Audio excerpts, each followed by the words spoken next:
Quizás su formación, para mí, yo le contaba recién a la Mara, que llama bastante la atención, ¿no? Porque demuestra, creo yo, lo que hoy en día podríamos entender, a mi juicio, el futuro de cualquier profesión, que es no tener profesión. Quizás en Latinoamérica y particularmente en Chile tenemos una visión bastante convencional en entender de que uno es ingeniero, arquitecto, doctor o lo que sea, y la vida es bastante más compleja que eso, ¿no? Entonces, sobre todo cuando hablamos de temas de ciudad,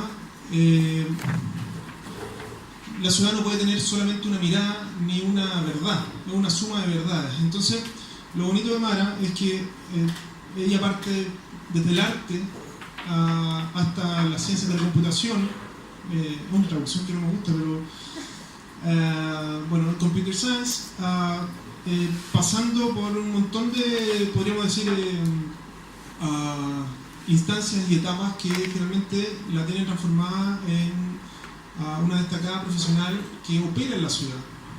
Ahora, opera no desde la tecnología, sino que desde las personas, en un afán profundo por relacionarse con las personas para entender el fenómeno urbano, y la tecnología utilizarla como un medio para ello, ¿no? Ya sabemos, y lo que hemos avanzado hasta el día de hoy en este curso, que la tecnología nosotros la entendemos efectivamente como un medio, y no es el fin, ¿no? Entonces Mara tiene mucha experiencia en esto, en una serie de programas europeos que han permitido que se puedan desarrollar una suerte de piloto, podríamos decir, algunos con más complejidad que otros, que permiten construir ese puente entre las personas, las comunidades, a través de la tecnología, empoderando a las comunidades y con un objetivo quizás más elevado, que es generar una transformación a través de políticas públicas futuras o lo que sea, ¿no? Entonces, lo que nos viene a mostrar Mara hoy día es justamente ese viaje, esa experiencia que tiene ella a través de una presentación que nos va a dar hoy día. Así que les pido que le den un aplauso, que den una bienvenida a ella.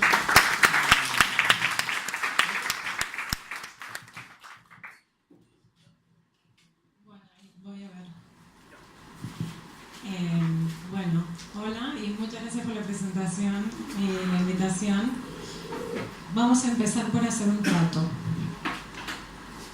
Yo entiendo que es muy difícil trabajar todo el día y luego venir a una sala y sentarse y escuchar una presentación larga y tal. Entonces voy a intentar ser lo más divertida posible para que no os durmáis.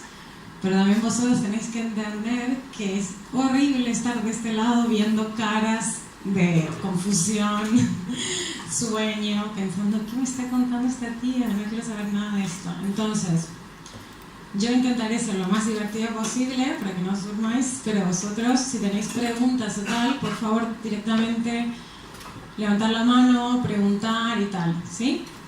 ¿Trato? Bueno, muy bien. Vale.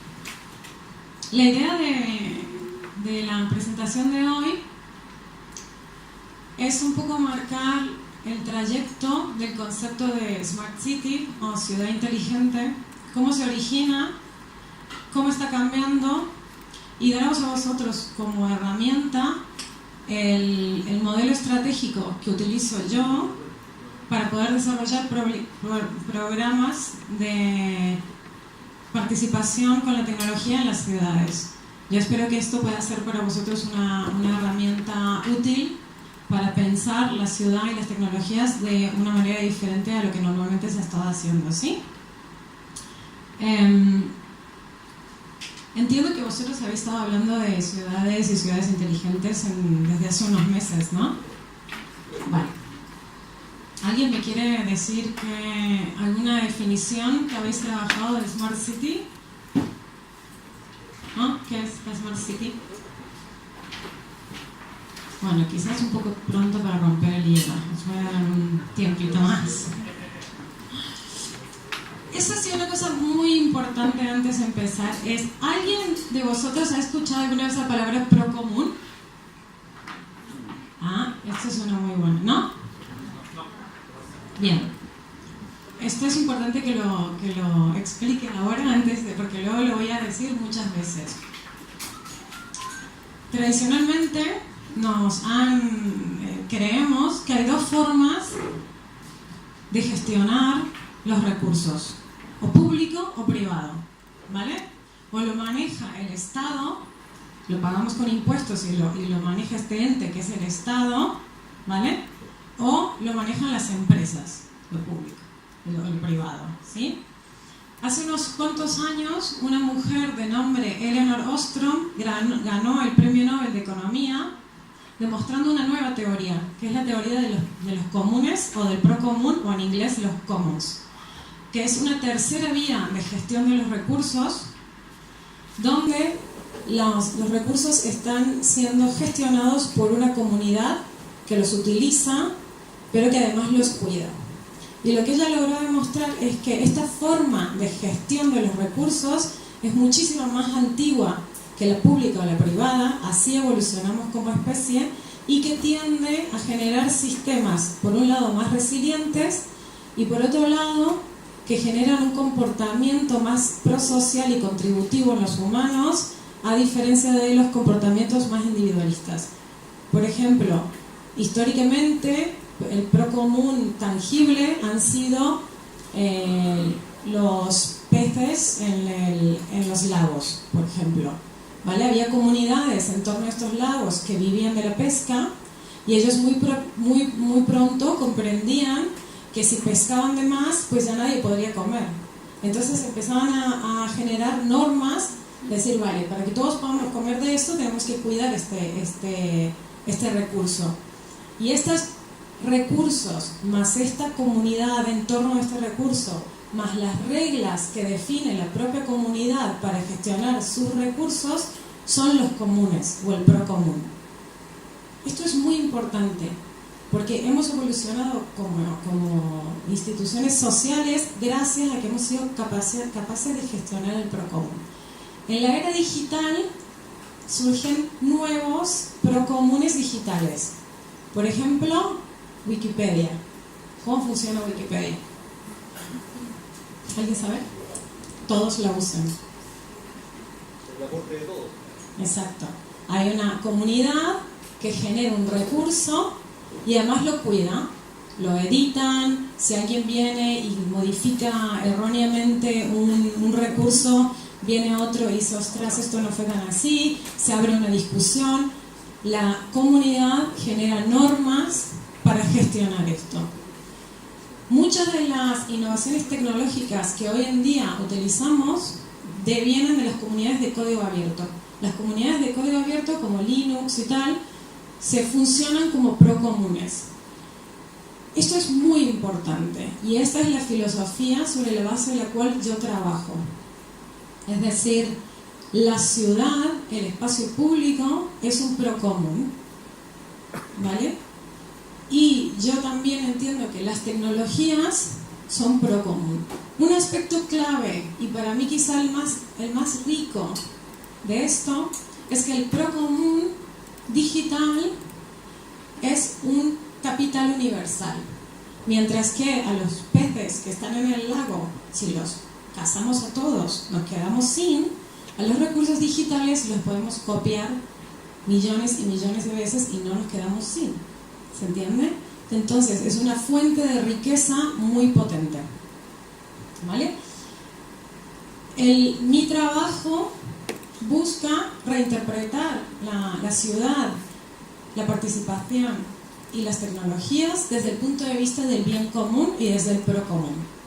¿Vale? Con lo cual, soy un poco una abyecta, ¿no? Trabajo con empresas y trabajo con el gobierno, pero para mí siempre lo importante es generar capital universal, procomún. Y por eso trabajo con comunidades para entender la gobernanza de estos bienes. ¿Vale? Obviamente, imaginaros la potencia del procomún. Cuando algo del procomún logra crecer tanto que genera más valor de sí mismo, se convierte en el estándar. Por ejemplo, antes de tener Wikipedia, teníamos Enciclopedia Británica, que era privada, teníamos Encarta. Hoy en día, estas dos han desaparecido. El Procomún, cuando crece y cuando la comunidad que lo genera se vuelve masiva, tiende a ser muchísimo más potente que lo público o lo privado.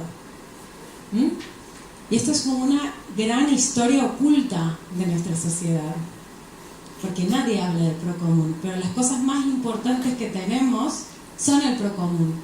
Es el aire que respiramos, es el agua que bebemos, es el sol que va a ser en el futuro la energía más potente que tendremos. Y por eso es tan importante entender la lógica de los comunes, porque en el mundo que viene, los comunes serán lo que nos logre llevarnos a sociedades más equitativas y tal. Habiendo dicho esto, os recomiendo un libro. Se llama El pingüino y el leviatán. Y es de un profesor de Harvard que se llama Johann Benkler, B-E-N-K-L-E-R, y si alguno de vosotros llegara a leer ese libro y me lo cuenta por Twitter, me va a hacer la mujer más feliz del mundo, porque creo que os puede inspirar enormemente. Este es el modelo típico de una Smart City. La Smart City que yo llamo 1.0. La idea era, hace una década y media, que billones de personas iban a vivir en ciudades y que las ciudades tenían que hacerse más inteligentes para poder gestionar los recursos de la ciudad, ¿vale? Si el 75% de la población mundial va a vivir en ciudades para el 2040, ¿cómo vamos a gestionar el tráfico? ¿Cómo vamos a gestionar la basura? ¿Cómo vamos a gestionar la vida en el espacio público y tal?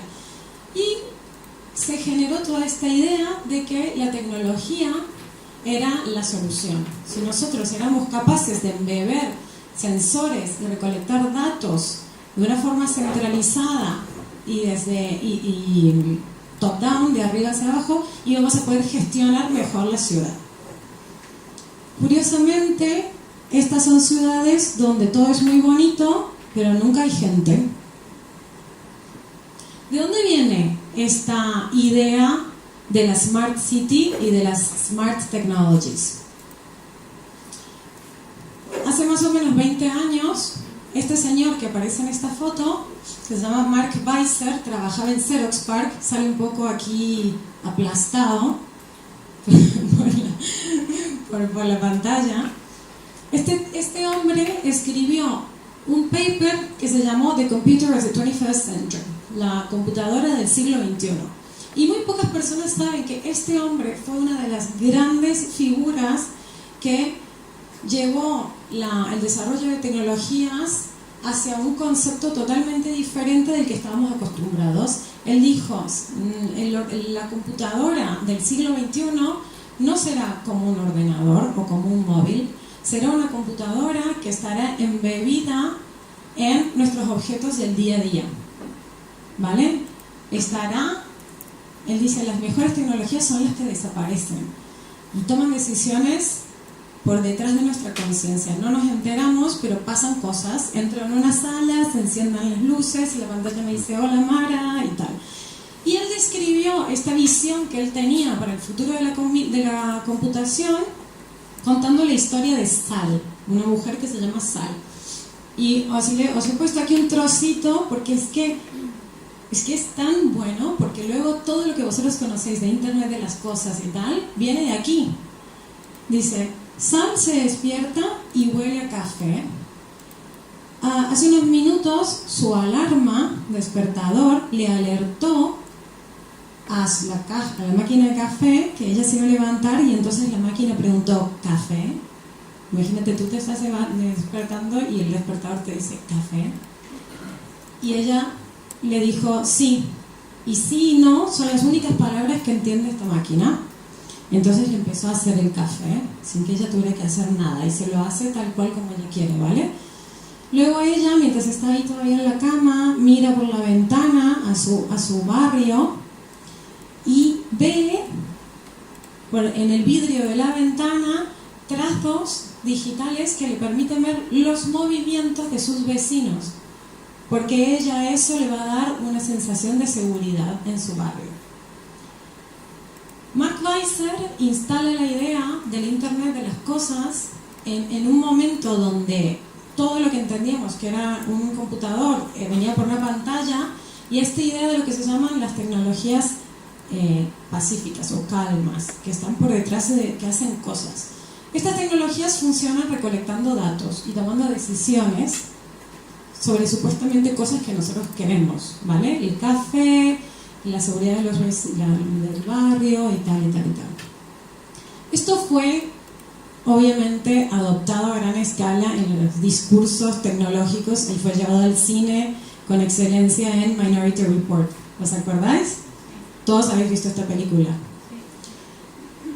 La idea es este mundo, estas ciudades hiperconectadas, donde todas estas tecnologías que normalmente son de sensores y actuadores están embebidos en todo y toman decisiones por nosotros. Pero curiosamente, nosotros estamos de un lado recibiendo servicios y cosas, pero son muy pocas personas las que tienen el control, ¿no?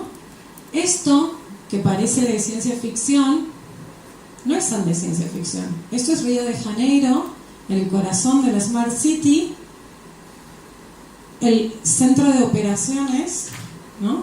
Desde donde se controla tráfico, recolección de residuos y tal. ¿Conocéis este proyecto? Río de Janeiro hizo un trato con IBM e instalaron cámaras y sensores por todas partes de la ciudad, y unos seres que tienen unos altos cargos tienen acceso a todos estos datos. Entonces, lo que no resolvió Mark Weiser, pero que se corrió como un reguero de pólvora entre los diseñadores de tecnología, es que mientras muchos acceden a los servicios de las tecnologías y dan sus datos, son muy pocos los que desde una sala oscura tienen acceso a estos datos y a comprenderlos y tal.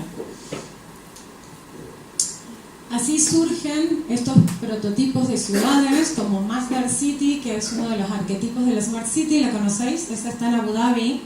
¿Sí? ¿Ya la habéis visto? ¿Qué me podéis contar de Masdar City? Está vacía. Hay cosas muy, muy irónicas de Masdar City. Por ejemplo, os voy a contar una. Para ver un poco, empezar a poner en tela de juicio el paradigma de lo smart. El principal lema de Masdar City es una ciudad con contaminación cero, con emisiones cero. ¿Qué pasa? Nunca se dieron cuenta de que nadie tiene dinero para comprar la gente que trabaja en Masdar City no puede comprar una vivienda ahí, con lo cual tiene que conducir hasta Masdar City, con lo cual entonces pues hay muchas emisiones, está claro, ¿no? Entonces, muchos de los proyectos de Smart City tienen esta mirada tan centralizada y tan enfocada en la tecnología que dejan de ver cuestiones más sociales que en realidad son las que hacen a la vida de una ciudad, ¿no? Otro ejemplo es Songdo. ¿Esta la conocéis? Songdo está en Corea del Sur y es una ciudad en gran parte hecha con unos consorcios de empresas y está a 60 kilómetros de Seúl y pues todavía a más de 10 años de haber hecho, solamente tiene el 20% de la población ocupada, digamos. Es como un poco una ciudad fantasma y como que no pasa mucho tampoco. Y las personas que compran casas aquí pueden tener un montón de servicios como de telepresencia. Hasta una vez un tío de Cisco me contó, pero eso no sé si lo han hecho al final, que van a poner unos inodoros aumentados con sensores para que le reportaran a tu médico cuando detectaban algo raro en lo que uno pone en el inodoro. Fuerte, ¿no? Y yo decía, ¿y quién tiene los datos? Ah, no, pues ya le quedan en el sistema y se lo mandan al médico. Entonces, esta de la Smart City, esta primera ola de Smart City era, como venía mucho de la visión de Mark Weiser, ¿no? Un foco muy fuerte en la tecnología, un foco muy fuerte en la sensórica, pero en muchos casos no consideraba el rol del usuario y las sensibilidades del usuario. Ostras, quieres tener tu orina medida y enviada al médico y que luego sepan tus familiares que has tomado o consumido tal cosa, ¿no? O sea, cuestiones de privacidad, cuestiones... Esto era como en el mundo de los ordenadores, estas cosas imperfectas no cuajan, entonces pues ¿para qué, no? Y muchas veces lo que pasó fue que los gobiernos... claro, ningún alcalde quería ser el alcalde de una ciudad tonta, ¿no? Es que ser smart. Entonces, pues, muchos de los primeros proyectos de Smart City se daban como resultado de colaboraciones entre empresas de tecnología, Cisco, IBM, Intel y ayuntamientos, donde en el ayuntamiento la mayoría de las personas no tenían muy claro cómo funcionaban esas tecnologías, y pues era un gran negocio para las empresas de tecnología. Entonces surgían muchos de estos proyectos un poco de arriba hacia abajo. Hoy en día ya, sí. Comparando un poquito los ejemplos que pusiste en Asia con Europa, muchos hablan de lo bueno que tiene la ciudad de Barcelona como más simple, como un ejemplo, no de fracaso, sino como de éxito, lo que pasa en Málaga, en algunos casos. ¿Alguna opinión al respecto? ¿Están dentro de los proyectos que fallaron? Me pregunta, para los que no escuchéis que estáis ahí atrás, él me ha preguntado, es que yo he dado dos ejemplos de ciudades en Asia, porque tenía mucho miedo de que alguno de vosotros hubiera trabajado en un proyecto de Smart City latino, por ejemplo. No, mentira. No, puse estos ejemplos porque son los arquetipos, pero él me pregunta, ¿pero qué ejemplos hay en España y tal? Y voy a dar otros ejemplos. Pero lo que es muy importante es que serían esto que pasó hace 10 años, también pasó en España. Y hoy en día las administraciones, sobre todo en Barcelona, están cambiando desde este modelo, porque se pillaron los dedos, a nuevos modelos que ahora vamos a ver. Y voy a mostrar ejemplos. Entonces, ¿por qué fallaron? Sin querer detenerme mucho aquí, porque supongo que ya conocéis estas historias y tal. ¿Por qué fallaron muchos de los proyectos de esta primera ola de Smart Cities? Hubo muchísimas críticas, ¿no? Empezaron a surgir críticas. La gente pasó del embellecimiento, de la obsesión con todo va a ser inteligente, qué guay, la vida será genial, a, ostras, ojo, ¿y qué pasa si, cómo participa el ciudadano de la decisión sobre qué tecnologías se usan y no? ¿Cómo afecta esto a la democracia? O hubo muchos escándalos de hacks, de sistemas inteligentes que fueron hackeados y muchísima información muy valiosa fue robada.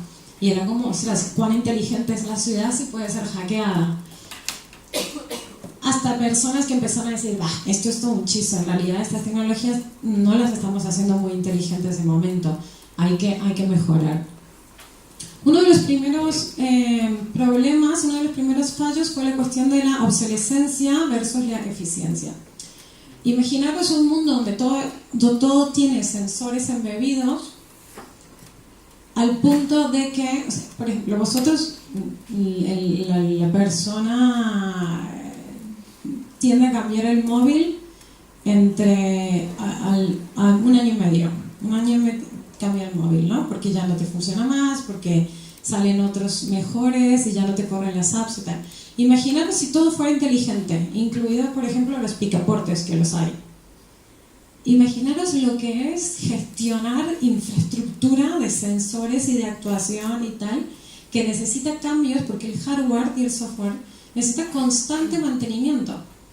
Empezar a imaginar una ciudad donde todo es inteligente, ¿cómo se gestiona esto? ¿Y cómo llega a ser sostenible? Pues esto fue algo que no se tuvo en cuenta. Por ejemplo, el proyecto Smart Santander, que fue uno de los grandes proyectos de bandera de España, es un proyecto donde se instalaron cientos de sensores por toda la ciudad para colectar datos desde todo, movilidad, temperatura, humedad, y luego se dieron cuenta de que, ostras, habían cavado para poner los sensores y tal, y luego los sensores se rompían y tal, y había que cambiarlos, y nadie se había enterado de esto. ¿Cómo cambias el sensor? Imaginaros embeber una ciudad entera con infraestructura y luego daros cuenta de que, ostras, al año tienen que ser cambiados. Por ejemplo, un sensor de calidad de aire, un sensor electroquímico, luego de los 6 meses ya no funciona. Entonces, imaginaros una ciudad donde las infraestructuras deben ser constantemente, pues no es eficiente. Otra era moda versus valor. Muchas de las tecnologías que se implementaron eran por pura moda, pero en realidad generaban realmente un valor, como esta de Sal con su máquina de café, que le hace el café y tal. Realmente esto es algo que necesitamos, que no podemos hacer nosotros. ¿Y qué coste tiene a nivel ecológico y a nivel consumo de energía y tal, si todos los dispositivos que tenemos son inteligentes?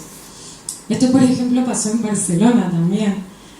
En Barcelona se hizo un convenio del ayuntamiento en el año 2013 con Philips, donde se instalaron 182 farolas smart en la calle del Paralelo. Esto que os voy a contar no lo pongáis en Twitter, lo que os voy a contar ahora. Esto sí es público, ¿vale? Hay una nota, farola smart, se gastaron millones y mira esto.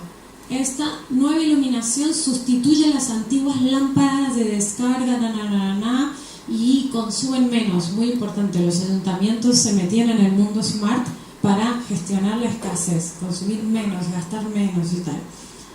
Y pone que esto dan iluminación más cálida en la acera y más fría en la calzada.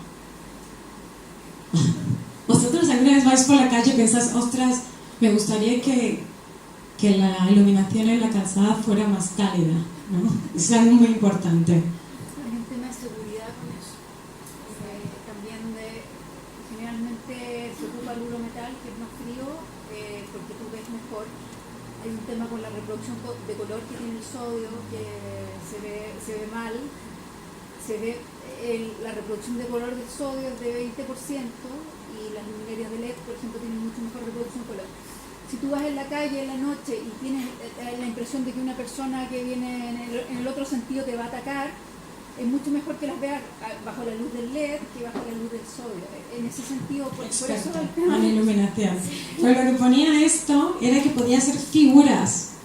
Que la razón por la que ponían esto era imágenes fijas, controladas con tecnología móvil para fines meramente ornamentales. Lo que tenía, y claro, lamentablemente no todos los ayuntamientos tienen una persona experta que pueda decir esto tiene sentido en este caso y en este pues no tanto. Pero lo que es interesante es que una de las razones por las que Barcelona pagó 9.000 euros y más por cada farola de estas era porque las farolas, además de hacer todas estas cosas tan guays con las luces, tenían sensores. Y estos sensores iban a poder calcular cuánta gente iba en bici, iba a poder calcular temperatura, humedad, calidad del aire, ruido, Yo esta mañana fui a la red Sentilo, que es la red de sensores abiertos de Barcelona, para ver qué bien están funcionando estas farolas. Y esta calle que os muestro aquí es Paralelo, la avenida Paralelo, donde se instalaron las 182 farolas. Decidme vosotros, que podéis contar, ¿cuántos sensores hay activos allí? Hay 1, 2, 3, 4, 5 sensores de ruido, que encima son otros, son los sensores de urbiótica de ruido. Luego hay algo de una bicicleta ahí que si uno le hace clic, esta mañana no salía nada, y otro pues de una persona. Entonces, esto es un escándalo. Esto ha pasado mucho en muchos proyectos de Smart City. Hoy en día, y eso es lo que os digo que es off the record, que yo opero mucho en Barcelona, ¿no? Y me contaban que nadie sabe a dónde van los datos de las farolas. Es esto que os decía, ¿no? ¿Por qué estás poniendo? La farola es relevante si va a generar datos que nos van a poder gestionar mejor la ciudad. Pero evidentemente, si uno se enfoca en el hardware que deja de funcionar, que le tienes que estar pagando a la empresa todo el tiempo para que lo mantenga, y no tienes los datos y no sabes dónde van los datos, pues qué tipo de inversión ha sido esta. Y muchos de los programas de Smart City pasó exactamente esto. Esto es un caso anecdótico, pero hay una cantidad de casos de este tipo. Control versus empoderamiento. Este ha sido otro de los grandes fallos en las tecnologías de Smart City. En muchos de estos casos estas tecnologías se han convertido... Bueno, esta vez me parece una foto genial, ¿no? La Plaza Barcelona, George Orwell. Muchas de estas tecnologías, en realidad, más que supuestamente empoderar a la ciudadanía, se implementaron como formas de controlar a la ciudadanía, recoger datos de cómo la gente se está moviendo, qué está haciendo y tal, con muy poco acceso a esos datos por parte de actores relevantes de la ciudad. Este es un caso que fue un escándalo también en Londres, donde el ayuntamiento permitió que en la City de Londres una empresa privada pusiera estas papeleras tan wise, que eran smart, para luego enterarse de que estas papeleras estaban recogiendo datos muy valiosos, tomando la dirección MAC de los dispositivos móviles para monitorizar cómo se movía la gente, quiénes eran y tal, y poder luego enviarles publicidad y tal y tal. Obviamente el ayuntamiento, cuando se enteró de que en realidad el truco detrás de las papeleras tan guays era coger todos estos datos, pues rescindió el contrato y tal, pero obviamente ese es otro caso donde la tecnología, claro, tú te sirve porque vas a tirar un papel, pero el valor que ellos están generando de coger datos de las personas es muchísimo más grande, ¿no? Uno de los, con respecto a esto de la vigilancia y cómo se utilizan las tecnologías en el contexto de la ciudad para vigilar, uno de los casos más fuertes ha sido de la policía de Chicago, que utiliza datos, utiliza cámaras y reconocimiento facial y machine learning para generar un número que es una estimación de cuántas chances tiene cierta persona de ser un criminal. Y esto se ha demostrado que está perpetrando en realidad unas formas de discriminación en la ciudad muy potentes, porque obviamente si eres de cierto color o si estás en cierta zona, el algoritmo va a decir que es muy probable que seas un criminal. La otra ha sido de ver al ciudadano más bien como un consumidor de la ciudad que como un agente participativo de la ciudad. Y esto es muy obvio. Si uno pone Smart City en Google y hace una búsqueda de imágenes, va a ver claramente que en todas las imágenes de Smart City no hay nunca ni un solo humano. La ciudad es algo, ¿no?, que está en otra capa más allá del humano, ¿no? Y el humano normalmente es considerado como, en esta primera ola de Smart Cities, ¿no?, como un consumidor de servicios inteligentes y tal, pero no como un agente participador de la ciudad. Un poco para recapitular y ya ir cerrando esto que fue la primera ola 1.0, entonces, ¿qué pasó? Uno, no había roles para el ciudadano era visto como un mero consumidor de la ciudad, más que un agente contributivo que hace a la ciudad. Muchísimos, la gran mayoría de los proyectos utilizaban recursos propietarios y cerrados. Es decir, las tecnologías no eran de código abierto, no eran interoperables con otras, pertenecían a un fabricante. Esto hizo que los distintos sectores de la ciudad se convirtieran en silos, que tú no podías mezclar los datos de movilidad con los datos medioambientales porque eran incompatibles los protocolos, o que los sensores que servían una cosa no se podían integrar con otro tipo de sensores. Pero no solo eso, sino que se producía lo que hoy se llama lock-ins, que es lo que está tratando de combatir la ciudad de Barcelona, que es que una vez que tú firmabas un contrato, la empresa te decía: mira, tú tranquilo, que yo te doy los sensores, me quedo con los datos, que es lo que realmente vale, y tú me pagas cada año pues para que yo te vaya renovando los sensores. Claro, esto puede llegar a ser una cuenta infinita e interminable. Hoy en día las administraciones están buscando otro tipo de tecnologías más parecidas si no es público y no es privado, vamos, empiezan a buscar sistemas de tecnológicos abiertos, basados en código abierto, con estándares abiertos para que sean operables. Y esto es lo que está haciendo Barcelona, que está de repente convirtiéndose en el nuevo modelo del Smart City, invirtiendo en lo que es el procomún urbano. Todo lo que se compra ahora desde la ciudad de Barcelona tiene que ser abierto. Falta de habilidades. Tanto en los ayuntamientos como en la ciudadanía había muy poca gente que tenía las habilidades necesarias para operar estas tecnologías. Es decir, que muchas veces los ayuntamientos compraban soluciones tecnológicas y luego adentro del ayuntamiento no había suficiente gente capaz de comprender los datos, gestionar estas tecnologías y tal. Y por eso pasaban cosas como lo de las lámparas que os mostré antes. Es decir, hay una necesidad para realmente ser una Smart City de trabajar con la ciudadanía para que desarrollen los conocimientos para entender estas tecnologías. Falta de liderazgo ciudadano.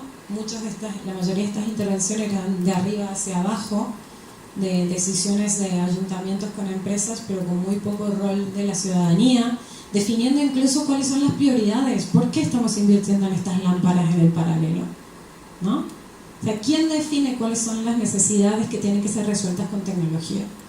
Esto también era algo que normalmente en el modelo 1.0 de Smart City, pues era la empresa que decía, tengo esta nueva tecnología para resolver movilidad. Voy al ayuntamiento y le digo, usted tiene que resolver la movilidad, y les enchufaba estas tecnologías. O había un enorme vacío legal, una enorme falta de políticas públicas con respecto a privacidad, vigilancia, gobernanza de los datos. ¿Quién es dueño de los datos desde la ciudad? ¿Cómo es posible que una empresa privada sea dueña de datos que son muy relevantes para la gestión de lo público? Esto es criminal. Y así eran la mayoría de estos modelos. Los datos súper valiosos quedaban en manos de empresas privadas que luego, obviamente, vendían otros servicios sobre esos datos y tal. Y una falta de inserción en un ecosistema. Como os dije, estas tecnologías operaban en silos y no se hablaban unas a otras. Y los problemas de la ciudad, en su mayoría, son problemas interconectados. Si no somos capaces de interconectar estas tecnologías, muy poco podremos resolver. Yo llamo a este paradigma el paradigma de la administración de la escasez, ¿no?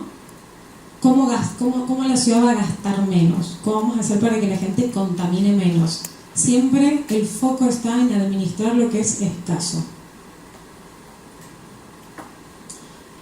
Por suerte, después de todos esta comprensión, uno tiene que equivocarse para aprender, ¿no es cierto? Y ahora se está dando una nueva ola de proyectos de ciudades inteligentes que aprovechan la tecnología aprendiendo de las lecciones de los casos anteriores. Antes de que entremos en el mundo más optimista, preguntas, quejas, reproches, ideas. Sí.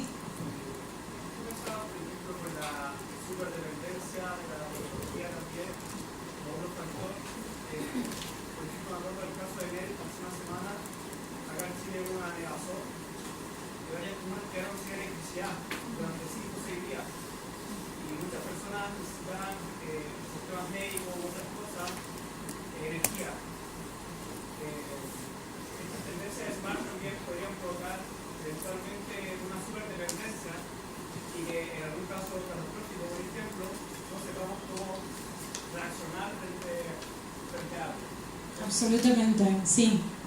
De hecho, esa es una de esto de la obsolescencia y la eficiencia, ¿no? Es realmente eficiente que dependamos tanto de la tecnología. Y luego también es eficiente decir que para reducir las emisiones de carbono utilizamos tecnología para todo y al final, claro, vamos a hacer más consumo energético. O sea, hay muchísimos errores de cálculo aquí.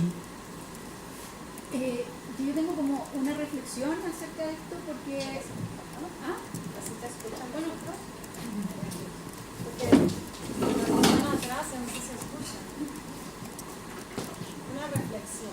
Sí, una reflexión acerca del tema de la Smart City.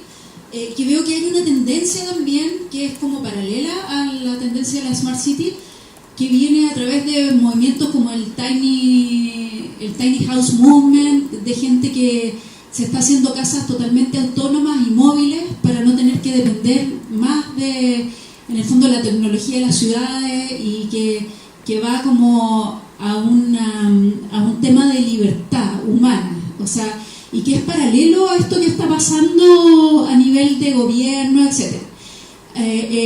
Tuve la suerte de ver una película que la recomendaron ahí, lo vi por internet.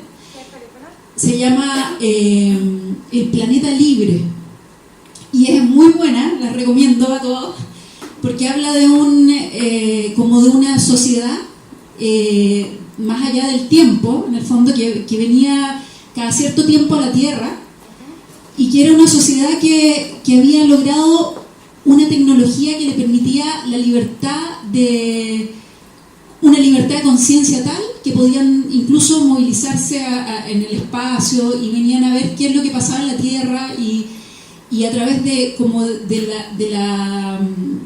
la simpleza nos observaban y se daban cuenta que nosotros, perdonando la expresión, vivimos como en una mierda, o sea, porque no respiramos bien, porque está todo contaminado, comemos carne, la industria de la carne es la que más contamina de todo, y deberíamos todos ser vegetarianos, pero como hay temas económicos detrás, vivimos en un statu quo y nadie se cuestiona nada.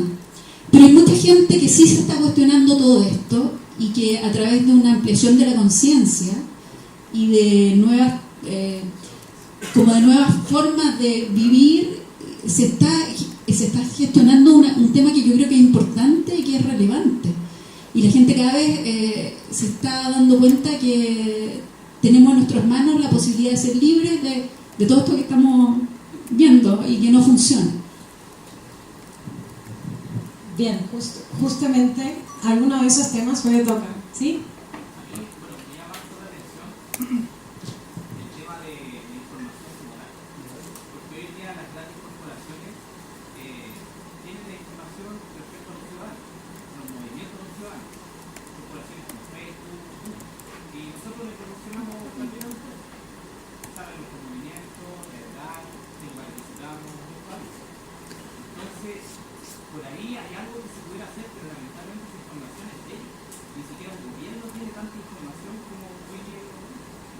O sea, tenemos la cuestión de la autonomía y la libertad, tenemos la cuestión de la gobernanza y la propiedad de los datos, temas claves.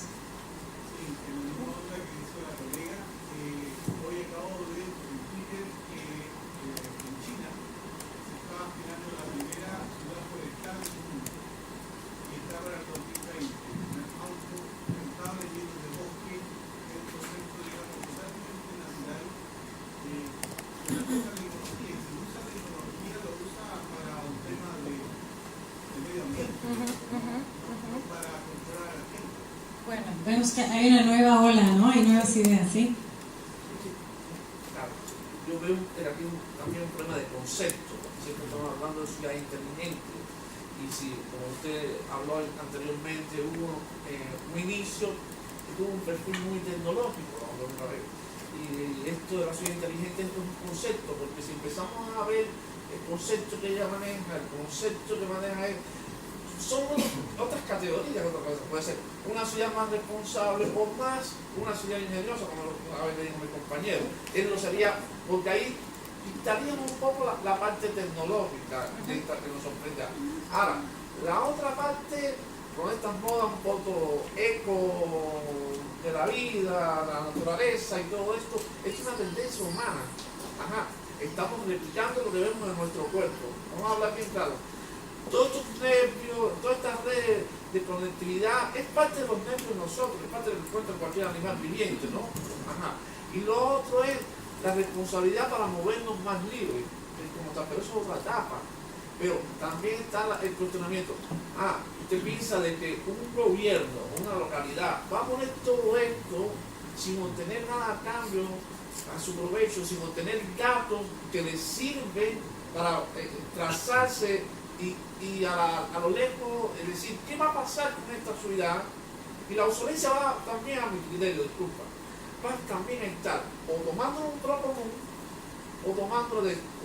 Yo creo que eso debe haber, sí, es mi opinión, disculpa, pero yo creo que debe haber otro tipo de soluciones. Porque, a ver, estas cosas nosotros trabajamos, yo soy de software, sí, hay muchas cosas que trabajamos, pero al final necesitamos una serie de recursos que no tenemos a disposición. Entonces ahí entran las privadas o entra, no sé, el gobierno, tiene una mayor convocatoria. Entonces, al final, ¿cómo queda esto entredicho y cómo lo manejamos? Que no son, ¿qué nos pasa?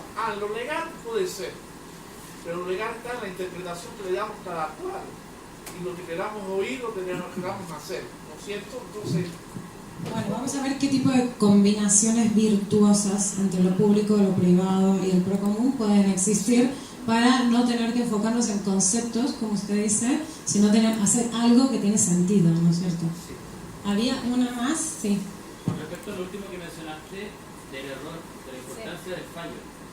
Me hiciste recordar que leí hace poco un artículo en una red de economía que decía que en Chile, y esto se puede aplicar a toda Latinoamérica quizá, es que los inversionistas no le dan la importancia al fallo. Entonces, frente a un empresario nuevo, un emprendedor nuevo, que es su primer emprendimiento, prefieren a ese antes que el empresario que quizá haya fallado 10 veces y quizá tiene mucho más experiencia que el nuevo. Y habla de los grandes emprendedores como, no sé, Steve Jobs, por ejemplo, que fracasó muchas veces para llegar a donde llegó. Entonces, la importancia de que estos países ricos o estos que hayan puesto un montón de plata va a hacer al final que nosotros los países más pobres aprendamos de sus errores. Bien, es una mirada optimista. No, estoy de acuerdo. Lo que pasa es que el coste de cometer... sí, vamos a tocar algunos de esos temas. Bueno, sigo. Hay nuevas visiones de cómo hacer las ciudades más inteligentes y esto es muy bueno, aprendiendo de los errores que cometimos antes. Por ejemplo, Seúl se ha convertido de una smart city a una sharing city. Seúl dice, no, realmente vamos a ser más inteligentes cuando utilicemos mejor lo que ya tenemos.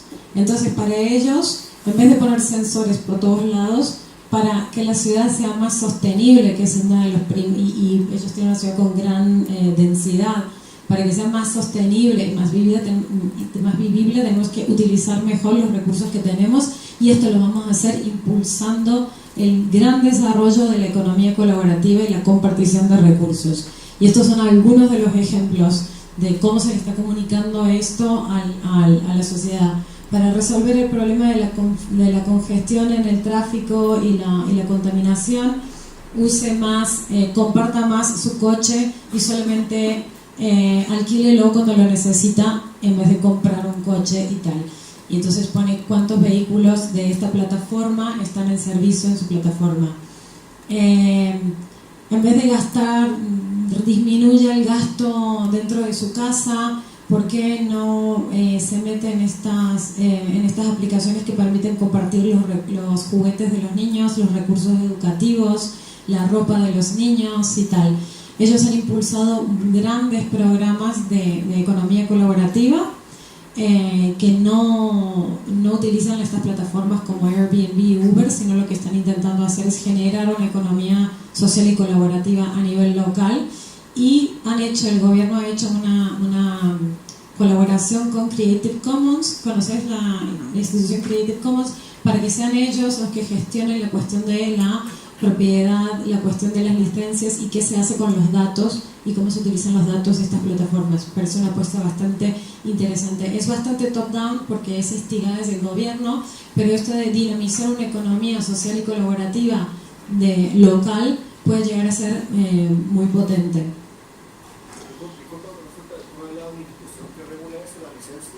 Creative Commons. ¿Ya? ¿Eso lo pone de dominio público? Sí, exacto. Bueno, depende. Hay tipos distintos de licencias, pero lo que intentan buscar es que sean licencias relativamente abiertas que fomentan la compartición. Uno de los movimientos más radicales en este momento es liderado por la ciudad de Bolonia, que ha lanzado lo que es el Co-City Bologna, que es la ciudad colaborativa, donde el modelo está 100% orientado al procomún, a los comunes, entender el espacio público como Procomún, como capital universal, y tiene una historia muy bonita por detrás.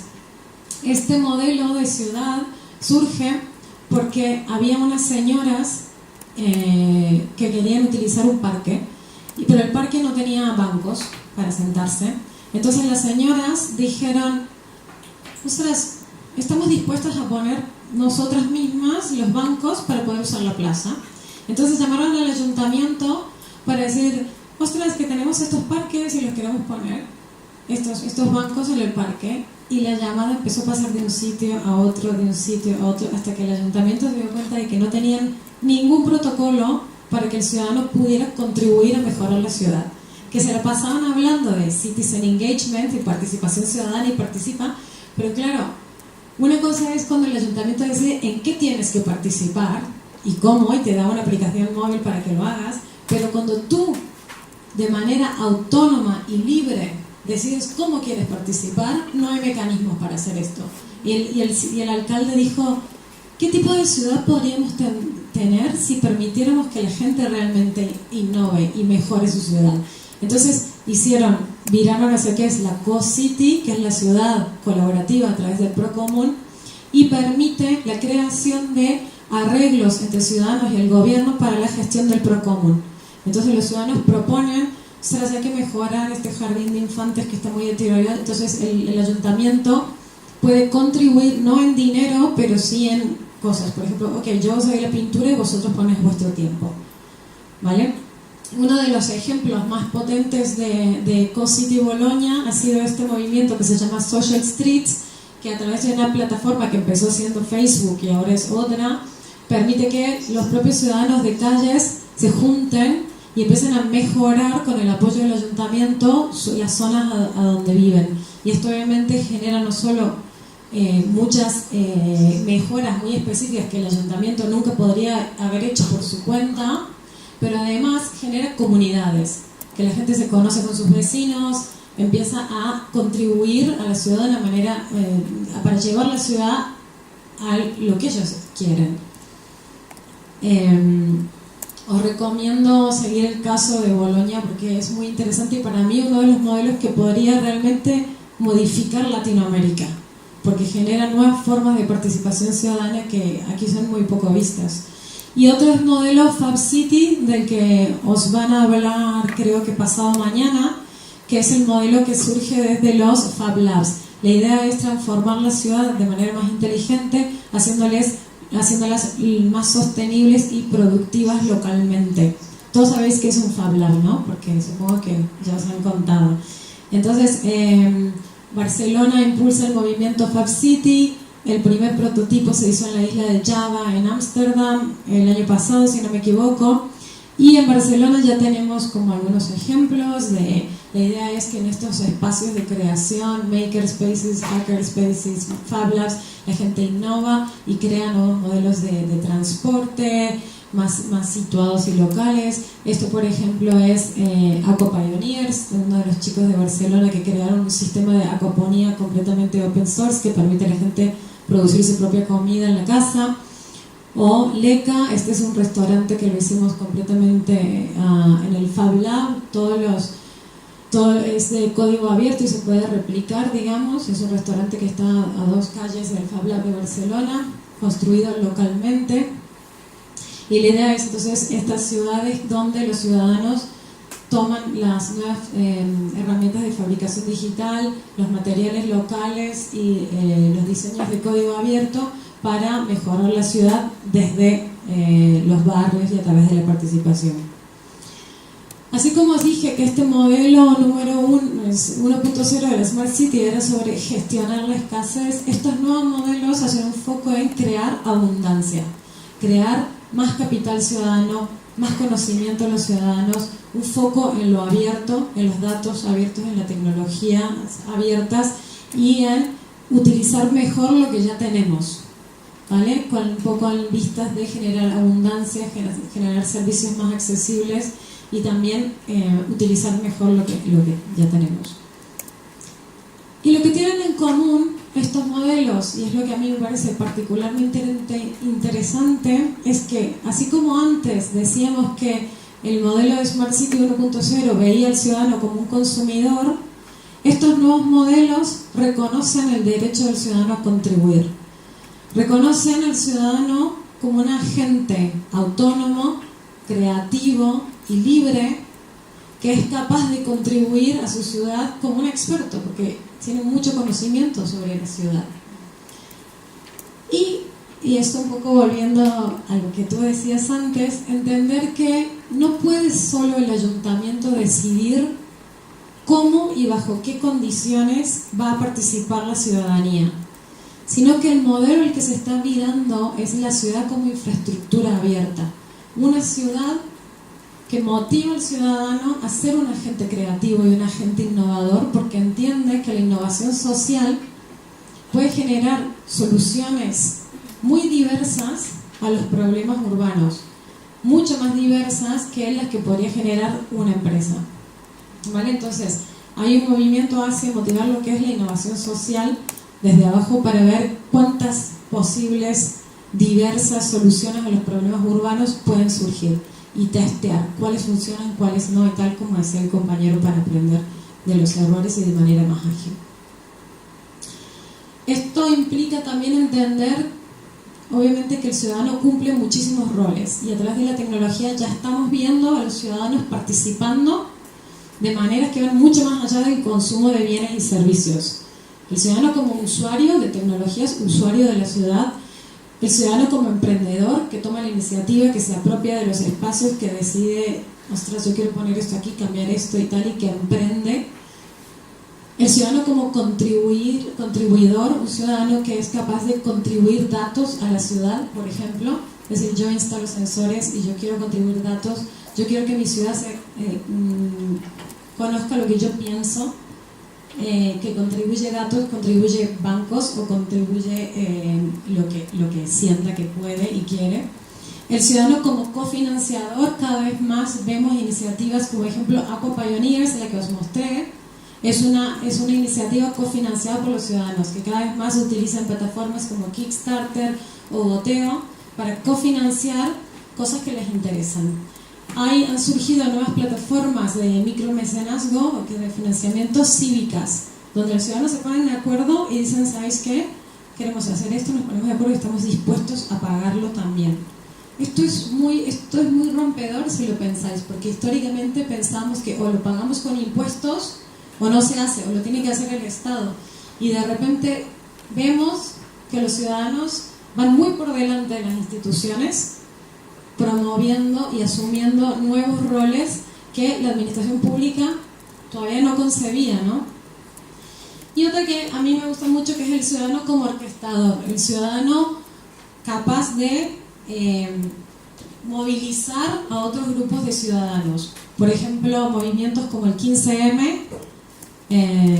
¿Os acordáis cuando estos ciudadanos en Barcelona decían, estos no nos representan, y el día 15M se tomaron las plazas, mucha gente salió, y el gobierno actual, la alcaldesa actual de Barcelona, viene de lo que se llamó las mareas blancas, que fueron estos grupos de ciudadanos que salieron a la calle y dijeron, estamos hartos de los políticos de siempre, no nos representan, queremos nuevos movimientos, y orquestaron nuevas formas de participación ciudadana. Ada Colau, la actual alcaldesa de Barcelona, era una activista, no tenía ningún pasado de política.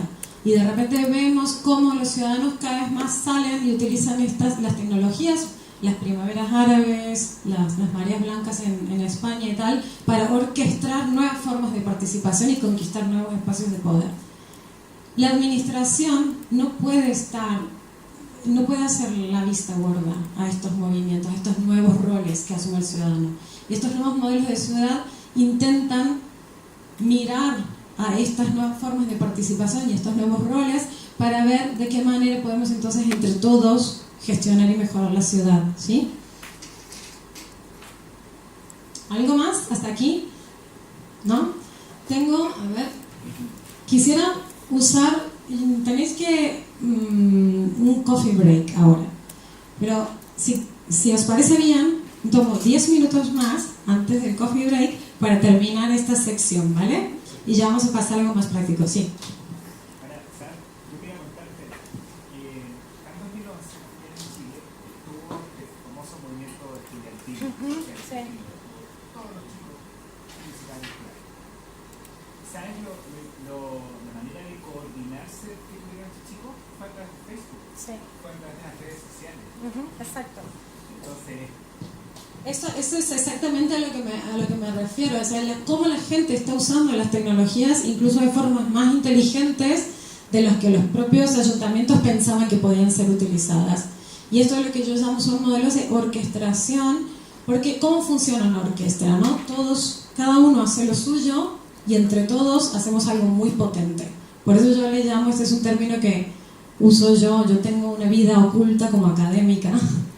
Y muchos de este concepto de la orquestación es un concepto que yo he verificado, es muy potente, y es cómo los ciudadanos construyen nuevas formas de liderazgo más distribuidas a través del uso de las redes, donde todos hacen pequeñas acciones y juntos pueden derrocar un gobierno, crear la enciclopedia más grande del mundo, crear la base de datos de código abierto más grande que hay, ¿no? O sea, esto es lo que me parece a mí muy potente y solo puede funcionar cuando la gente es autónoma, tiene un gran alto nivel de autonomía.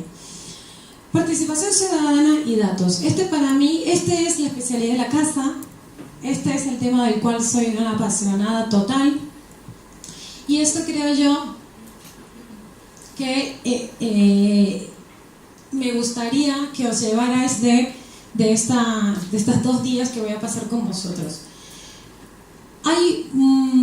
Mientras surgen estos nuevos paradigmas de ciudad, han empezado a surgir toda una nueva serie de experiencias que vinculan participación ciudadana y datos para reinventar, digamos, esto de las ciudades inteligentes. Un ejemplo muy bonito, los voy a pasar muy rápido, pero es como para daros inspiración a vosotros.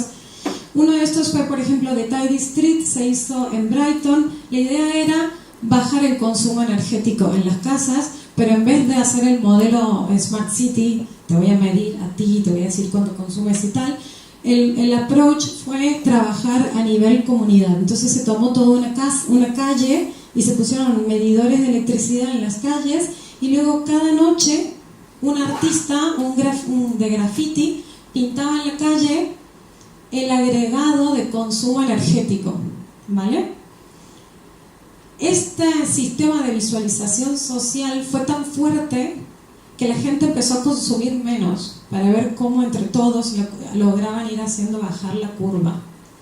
Y demostró que cuando actuamos como colectivo, aplica algo que se llama normas sociales, donde las personas tienden a tener un comportamiento más prosocial que beneficia a la comunidad. Y los sistemas de visualización, ¿cómo visualizamos esos datos? Para que sean accesibles para todos, es muy importante porque pueden apoyar esos procesos más prosociales, ¿vale? Esta comunidad bajó su consumo energético un 30%. ¿Se entiende? Cada noche un artista dibujaba el consumo y a lo largo de un mes ellos pudieron ver una línea descendente. ¿Se entiende? Muy simple, tiza en el piso, ¿sí? Otro ejemplo de cómo la participación ciudadana y los datos pueden ser importantes es este otro prototipo que hicimos en Londres para motivar que la gente consumiera. Somos lo que consumimos, ¿no? Esto está claro.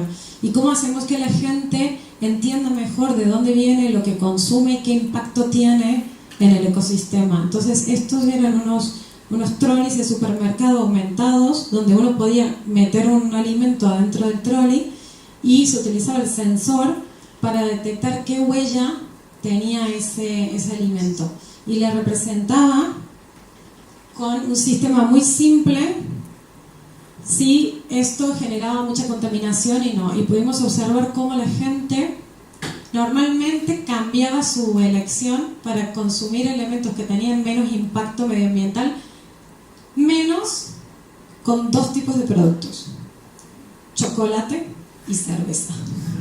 Esto es, mira, no me importa cuánto contamina, yo quiero mi chocolate suizo, aunque esté en Chile y tal. Pero nos empieza a dar ideas de cómo podemos usar la tecnología realmente de formas que empoderan al ciudadano, dándole agencia y datos que son importantes para que el ciudadano sea el que de manera autónoma decide puede tomar decisiones, ¿no? La tecnología aquí no está tomando decisiones por nosotros. Estamos utilizando las mismas tecnologías para hacer que los ciudadanos puedan tomar decisiones más informadas. Esto implica la necesidad de controlar los datos nosotros y decir cómo podemos usarlos. Una consulta, ¿qué protocolo usaron para la huella de carbono? ¿PAS 2050 o análisis de PAS. Y además, acá una cosa importante es que esto solamente se puede hacer, esto es una buena pregunta porque me hace pensar en otra cosa, esto solamente lo puedes hacer cuando tienes un protocolo que te permita traquear los alimentos, ¿vale? Esto lo podemos hacer en Whole Foods porque tiene una base de datos abierta, ¿no? Acá hay una amiga mía está haciendo un proyecto que lo recomiendo, lo miréis, se llama Provenance, que es para poder traquear todos los productos del mundo de manera incorruptible y generar la primera, ¿cómo se dice? Supply chain. ¿Cómo? Cadena de suministro completamente abierta y transparente. Os recomiendo el proyecto este de la gran Jessie Baker para que tomemos decisiones informadas sobre qué consumimos. Este es otro proyecto que hicimos en la ciudad de Cambridge, que era para medir esto lo puse porque aquí los compañeros del Fab Lab Chile me decían que querían hacer unas botoneras y tal. ¿Cómo podemos juntar datos sobre qué percepción tienen los ciudadanos de sus propios barrios? Entonces aquí estas botoneras permitían a la gente contestar muy simplemente respuestas sobre cómo se sentían en su barrio. Estaban en las tiendas y luego cada noche íbamos poniendo con grafiti la visualización de datos afuera de la calle. Y esto permitía que la gente se diera cuenta, ostras, mucha gente en mi barrio se siente insegura. ¿Y por qué será? O mucha gente en mi barrio considera que tal o tal. Y generó unas nuevas conversaciones en el barrio que eran con temáticas que ni siquiera el ayuntamiento sabían que eran relevantes para la ciudadanía. Otras formas de participación ciudadana a través de los datos son los nuevos sensores ciudadanos, donde las personas juntan y comparten datos para poder entender mejor el medio ambiente. Uno de los casos más conocidos es el Air Quality Egg, es un sensor, un dispositivo de código abierto que se cofinanció por los propios ciudadanos y era para medir calidad de aire y compartir los datos. En este es el que nos vamos a enfocar en las próximas clases. Este es otro sensor medioambiental cofinanciado de nuevo por ciudadanos, creado en el Fab Lab de Barcelona, utilizando tecnologías de código abierto que permite juntar datos de temperatura, humedad, calidad del aire, ruido, etc. Esto tiene además su plataforma de datos, los ciudadanos contribuyen datos y pueden visualizarlos y entender mejor qué está pasando en la ciudad. Los datos ciudadanos son la gran oportunidad para transformar nuestras ciudades. Este es un ejemplo que os puse aquí muy famoso, el de Safecast, ¿lo conoces? Después del desastre nuclear en Fukushima, cuando hubo un tsunami que rompió las plantas de energía nuclear, el gobierno de Japón no tenía suficientes sensores para permitir a la gente saber cómo estaban los niveles de radiación en el aire. Y los ciudadanos cofinanciaron este sensor que se llama Safecast, que fue creado entre el MIT y el Fab Lab de Tokio, y lo utilizaron para crear un mapa de datos abiertos sobre radiación muchísimo más granular y actualizado en casi tiempo real del que tenían las autoridades japonesas. Entonces aquí los ciudadanos generando pro común, los ciudadanos generando con tecnologías de código abierto un mapa abierto que permitió a la gente en Fukushima sobrevivir en una de las peores crisis humanitarias que hubo en este sitio, porque entonces ellos claramente podían empezar a ver con estos sensores cómo se estaba comportando la radiación en el territorio, ¿vale? Entonces, uno dirá, ¿por qué no hacemos más de esto? ¿No? ¿Por qué no hacemos más proyectos que empoderan a la ciudadanía con datos para mejorar la ciudad? Entonces, antes de contaros más, os voy a dar un recreo para que toméis vuestro café y tal, y en 5 o 10 minutos volvemos.